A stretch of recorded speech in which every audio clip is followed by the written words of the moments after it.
Hello and welcome to All Things Book Fair. My name is Athule Mbekeni and I'm your host for this year's book fair. Founded by Miami-Dade College and the community partners, the 35th Miami Book Fair is an 8-day literacy party with more than 450 authors from the United States and around the world. This year's event begins on Sunday, November 11 and ends with the weekend street fair extravaganza beginning on Friday, November 16th until Sunday, November 18th. There are events for the entire family for all ages. This television program will highlight some of the many authors presenting their work at this year's event. My first guest is presenting her new book, Fable of the Pack-Saddled Child, an illustrated book-length poem for adult readers. Joining me is Mia Leonin, a creative writing professor at the University of Miami. Welcome. Thank you. It's wonderful to be here. Thank you for joining us. Thank you for joining us, Mia. Why a children's book for adult readers? Well, the book is about a child from a child's perspective. It tells the story, it's a very narrative poem. It tells the story of a little girl named Micaela who lives in an unnamed Spanish-speaking city by the sea, and she uses her imagination to overcome a series of traumatic events. Therefore, the content of the book is for adult readers or high school and up, really. But the content, because of some of the things that happen over the course of the book, are for adult readers. But I specifically wanted to create it as if it were like a children's book. And that's part of the reason I called it a fable. I wanted there to be a sense of an imaginary place, and a few other elements of the fable come up in the book. Now, I understand that this 10-year-old Micaela is sexually assaulted by her mother's lover. Mm-hmm. Was it traumatic for you to write about such a traumatic experience? It was in the sense that when I wrote the book, unlike other books of poems that I've written, because this is so narrative and it's really like a little novel, almost a little novella, I discovered what was going to happen just as the reader discovers it. So I didn't really plot it all out. As I wrote, I discovered the character of the mother and the daughter and their dynamic. And early on, I knew that the mother was a sort of like feisty, young mother, feisty, frustrated with being a young mother and in need of a lot of love. And in that sense, she's always looking for a boyfriend or someone to have his arms around her. And that kind of compromises her relationship with her daughter because the daughter's often sort of left on her own. So all of that to say, I discovered the character and what was happening to her, just like the reader would. And yeah. So Micaela becomes obsessively drawn to the tilde on the Spanish letter word N. Yeah. Is there meaning behind that? Well, again, it sort of happened in the process of discovery in the book, but the meaning for it was, I think, looking at it in retrospective, children are drawn to surprising things, mm-hmm. like images, and oftentimes children will want to wear the same shirt for several days because it makes them feel comfortable, or they'll draw the same thing over and over. And I think in the case of Micaela, she just became sort of fascinated by that curvy line, the tilde, on top of the ñ. And the fable characteristic in the book, as you know, in most fables, they're like talking animals or something comes to life. And in this sense, that tilde on top of the ñ comes to life and leads her on her adventure. Wow. So it really captures her imagination. Yes. Mia, where do you draw your inspiration from when it comes to writing? Well, this book is very unique because in this book, a couple of the things I drew my inspiration from, which for the first time really were movies. So there's a movie called Pan's Labyrinth, mm-hmm. and there's a movie called, they're both Spanish films. One and the other is called Blancanieves. It's a silent version of Snow White. And in both of those movies, children are the protagonists, but they live in a world that's very cruel and very fantastical at the same time. And those inspired me. I wanted to create that kind of world because I think children live in that world. Children aren't sheltered from cruelty. Absolutely. And yet they have these imaginations that allow them, that are part of their coping mechanism. Absolutely. Mia, thank you so much for joining us today. Thank you. Lastly, would you please share your thoughts for students who want to begin their writing career? What advice would you give them? I would say read as much as possible, and when you find something that you love, read everything by that author. I would say attend events like the book fair where you actually get to hear authors speak and meet other people who love reading, and then just take your pen and go into a quiet corner and let yourself start writing. Imagine. Yes. Oh. Mia, thank you so much for joining us today. But unfortunately, we have to take our first break. When we come back, we go from children's book for adults to children's book for children. Stay tuned.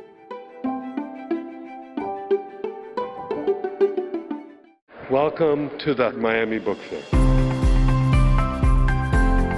It's just so great to be around so many people who love books. One thing I grew up realizing was the power of language. Whoa! This is amazing. I love comic books so much that is what I do for a living.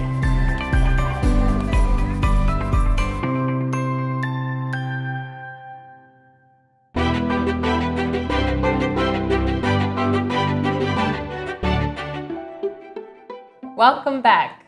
Marcuz Vega Doesn't Speak Spanish is a story of a child who visits the beautiful island of Puerto Rico with his mother and younger brother. However, once there, he decides to find his father, who walked out 10 years prior to the story.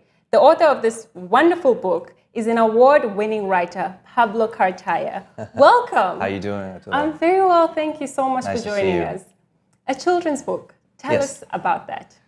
Well, children's books cover a wide range. They go from picture books all the way to young adult novels.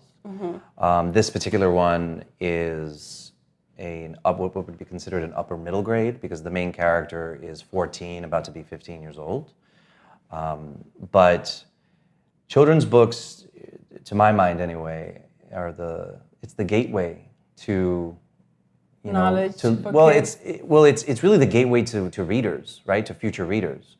So if they have access to a book at an early age, the chances are that they're going to be lovers of books as adults. Exactly. Is pretty high.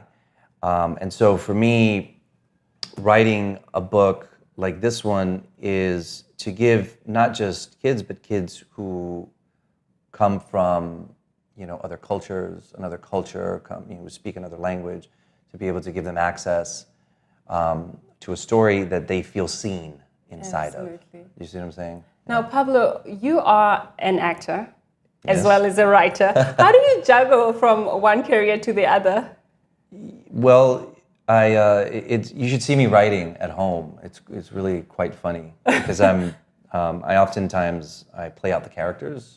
Oh, wow. In my, out loud, or my dog is hilariously just watching me, just like, what is he doing right now? Acting and writing. And I Best think, of both and I worlds. write very visually as well. So I have the scenes play out in my head as if they were filmed. Wow. And so I write it that way. And so and then when I give presentations or I go and I speak at conferences or something, or things like that, or I speak at schools, it's very performative.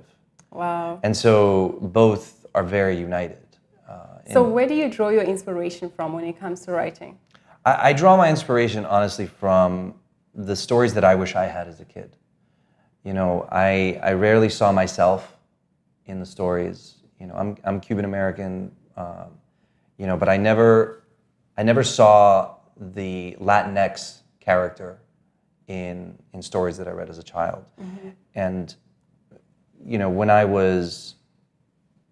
when I became an adult and I started realizing how little representation there was, I found myself wanting to write stories that represent Latinx characters, but also people of color, and so that a child can read this and say, I see myself there. Absolutely. Now, you emphasize the world of bilinguals a lot in this book and in your talking. All my books. Do you yeah. think it's important to speak more than one language? Oh, goodness, yes. I mean, we have this thing, that happens with there's speaking another language has suddenly become a bad word around some parts, It's like, why would you speak another language? But the reality is, the founding fathers of this country were bilinguals. Absolutely. They were immigrants. There's so many cultures in this country. And so many cultures have fed this country and made it what it is. So it's, so the idea that somehow speaking another language is somehow a bad thing is silly to me. It's not at all. In this book, you also show us how Puerto Rico was before Hurricane Maria. Yeah. Why do you think it's so important to know Puerto Rico before the hurricane? Well, I struggled with this because the last visit that I did was last August, and I did a tour around where the places are in the book, and I start off in Viejo San Juan, and in the novel they start in Viejo San Juan, which is Old San Juan, and then they travel up through into the interior, right around Orocovis, which is the mountainous region. There's a lot of farms there, and then they make the trip back down towards Manatí. But I was really fascinated on this last trip because I wanted to check all the places, just get a final push to wrap up the book. So you've traveled to all these places that are in the book. Wow, Yeah. that's amazing. And I happened upon a little art shop that was tucked away in the side of the mountain in this area called Guavate, which, by the way, if you ever are in Puerto Rico, I encourage you to go to Guavate. There's a highway. That's on my list. It's called Pork Highway, La Ruta del Lechón. And there's these little lechoneros tucked all along the side of the mountain roads, and you can just eat pork, and you have coco frios, and there's music playing. It's amazing. But anyway, I digress. But tucked in the side of this mountain was this little art shop, and we got out because I wanted to see, and a lot of the artwork was arte hecho en Guavate. So it's this art made by artists in Guavate, and I just love this idea of hecho en Puerto Rico, hecho in Guavate, in the regions, right? And I talked to this lady who owned the shop, and I told her what I was doing, and she was very excited for me. And she gives me this little statue of a man, and he's sitting on a piece of coral, and it's a tiny little statue, maybe this big, and he's sitting on a coral, and he's reading a book. Wow. And he's got a spear on the side, kind of leaning on the side of the coral. And she says, el escritor que escribe sabe usar sus palabras para fajar. So the writer who writes knows how to use his words to fight. And she goes, go finish your book. Yeah. And later that evening, we're sitting outside, and of course the magical coqui frogs, it's singing out in the night, and I just felt everything was put together. Perfect. It just felt right. And then 3 weeks later, the hurricane hit and devastated the island. And I called friends and eventually got in touch and some family members, but I couldn't find this lady. Wow. Pablo, I would love to sit here and talk to you about Puerto Rico, but it is time for us to take our second break. When we come back, we turn up the heat. We don't talk about one, but two romance novels. Stay tuned.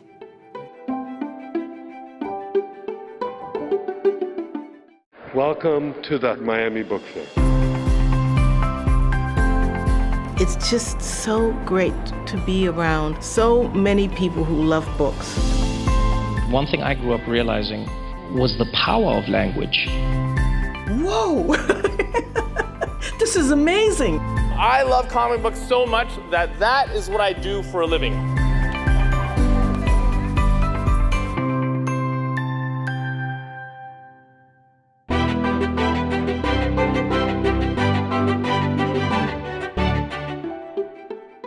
Welcome back.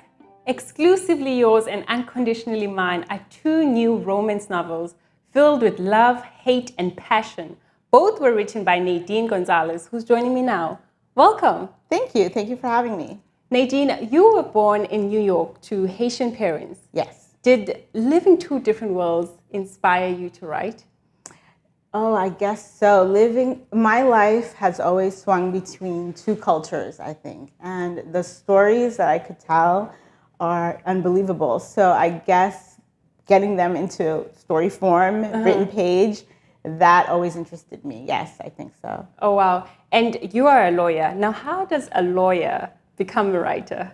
Oh, it's how does a writer become a lawyer, really. I was always interested in writing and current events and trying to figure out, well, how can I support myself? These things don't naturally lend themselves to paychecks. So I had to keep going back to school, learning, getting degrees, establishing myself so I could be comfortable. That's, I think, the burden of being the child of immigrants. You have to do the practical thing before you do the fanciful thing. Yes. First. I had to support myself and get health insurance before I could ever allow myself to write in a serious way. And did you watch a lot of soap operas growing up? Oh my God, my mother loves soap operas. So I was raised on soap operas. And like the theme song of All My Children is probably the soundtrack of our childhood. And you still remember it, I bet. I still remember it, and I know the names of the characters. So writing stories with a lot of romantic tension was like a natural fit for me. And where do you draw your inspiration from? Is it New York or is it the sexy city like Miami?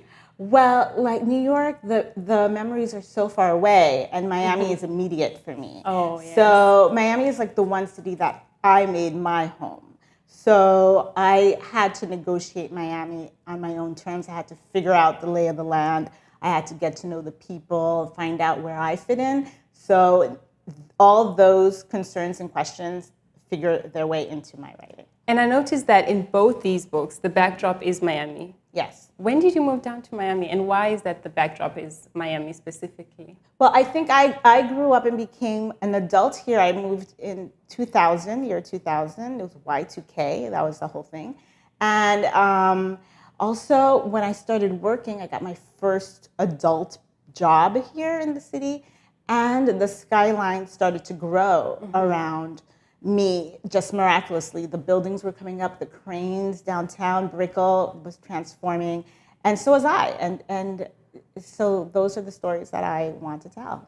Wow. Let's talk about Exclusively Yours. Let's. Now, the main character falls in love with the boss.